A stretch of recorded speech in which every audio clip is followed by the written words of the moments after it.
నాచారం పారిశ్రామిక వాడలోని Shahi exports garment సంస్థలో కార్మికులు ఆందోళన బాటపట్టారు. విధులను బహిష్కరించిన కార్మికులు సంస్థ ఎదుట బైఠాయించి నిరసన తెలిపారు. నాచారం పారిశ్రామిక వాడలోని షాహీ ఎక్స్పోర్ట్స్ గార్మెంట్స్ సంస్థలో పనిచేస్తున్న కార్మికులు విధులను బహిష్కరించి పరిశ్రమ ముందు బైఠాయించి నిరసన వ్యక్తం చేశారు. తమ జీతాల్లో ఏడాపెడా కోతలు విధిస్తున్నారని, పనికి తగ్గ వేతనం ఇవ్వకుండా వెట్టిచాకి చేస్తున్నారని కార్మికులు తీవ్ర ఆగ్రహం వ్యక్తం చేశారు. ప్రత్యేకంగా మహిళా కార్మికులు ఈ నిరసనలో పాల్గొని తమపై పనిభారం పెంచుతూ జీతాల మాత్రం తగ్గిస్తున్నారని ఆరోపించారు. పెరుగుతున్న ధరలకు అనుగుణంగా జీతాలు పెంచాలని, తక్షణమే పనికి తగ్గ వేతనం చెల్లించాలని కోరారు. సంస్థ యాజమాన్యం స్పందించి తమ సమస్యలకు పరిష్కారం చూపించే వరకు తమ ఉద్యమం కొనసాగుతుందని కార్మికులు స్పష్టం చేశారు. గార్మెంట్స్ కంపెనీ ఇది.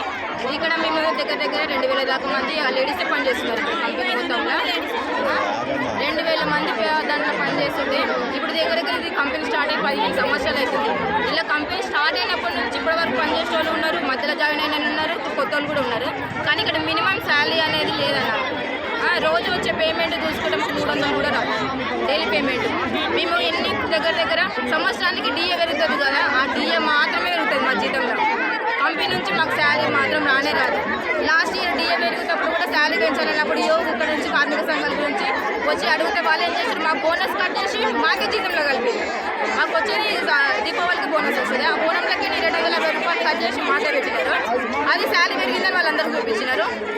ప్రస్తుతానికి మేము 6 నెలల నుంచి అడుగుతున్నాం, మాకు జీతాలు పెంచండి సార్, జీతాలు పెంచండి, మాకు జీతం సరిపోతలేదు, వర్క్ కూడా ఎక్కువ అవుతుంది. ఒకప్పుడు 30 టార్గెట్ గంటకు ఉంటుండే, ఇప్పుడు మేము 100 చేస్తున్నాము. వాళ్ళకి టార్గెట్ పెరిగినప్పుడు మేము ఇంత కష్టపడుతున్నాం, మాకు కూడా జీతాలు పెంచండి సార్ అన్నాం.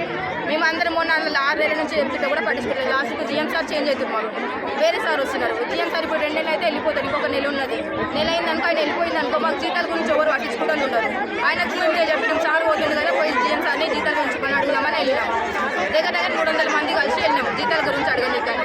సార్ ఏమన్నాడు, అందరు కాదమ్మా, ఒక 10 మంది రండి, 5 మంది రండి మాట్లాడదామంటే పోయిరు 6 మంది 7 మంది కలిసి పోయిరన్న. పోయితే లాస్ట్కి వాళ్ళని తీసుకుపోయి వచ్చారు. వాళ్ళకి ఏం చెప్పినా తెలియదు. వాళ్ళు వచ్చి సభ్యులు అయినా కూర్చున్నారు. వాళ్ళ జీతాల గురించి మాట్లాడలేదు. ఇప్పుడు కూడా వాళ్ళు లోపల కూర్చున్నారు, కానీ బయటకు వచ్చి వాళ్ళు మాట్లాడతలేరు. అంటే వాళ్ళకి ఏం చెప్తున్నారు, వాళ్ళు అంటే వాళ్ళకి కన్విన్స్ చేసుకున్నారు. వాళ్ళకి ఏదో ఒక పోస్ట్ ఇస్తామంటే కన్విన్స్ చేసుకున్నారు. వాళ్ళకి ఆటో ఇస్తున్నారు. మిగతా మేము పని చేస్తున్నాం, మేము రెడీ అంటే వాళ్ళ కూడా పని చేస్తున్నారు. మాకు మినిమం 10,000 వస్తున్నాయి. 9,000 సార్లు వస్తుంది సార్. 9,000 రెంట్లే ఉన్నాయి. ఈ రోజులలో 5-6 వేలకు ఒక రూమ్ కూడా దొరకట్లేదు. ఆ సాలరీ తోటి ఎట్లా పంపుతాం సార్? మినిమం సాలరీ అన్న ఉండాలి కదా. మాకేం కాదు, సొంత ఇల్లు లేవు కదా, కష్టంతో బతుకుతున్నాము. పిల్లలు చదువులు వెళ్ళాలి, కడుపు కావాలి. ఈ సమస్య ఎవరికి ఒప్పుకుంటారు సార్? యజమాని మా పనికి వస్తారు, కానీ మా సమస్య వినరు. సమస్య అన్నీ ఇంతమంది కాదు, 5 మంది అన్నారు. ఆయన సమాధానం మిగతా వాళ్ళకి ఎవరికి సమస్య లేదు సార్. అందరికీ సమస్య ఉన్నది. అందరి సమస్య ఒకటే, అందరికీ సాల్వ్ పెడతాను.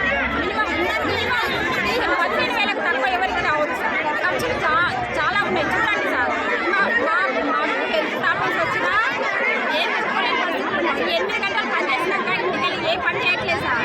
అంత హెల్త్ ప్రాబ్లమ్స్ వస్తున్నాయి, అంత టార్చర్ వస్తుంది. నాన్ ఎగ్జిస్ట్ కావాలి. బెంగళూరు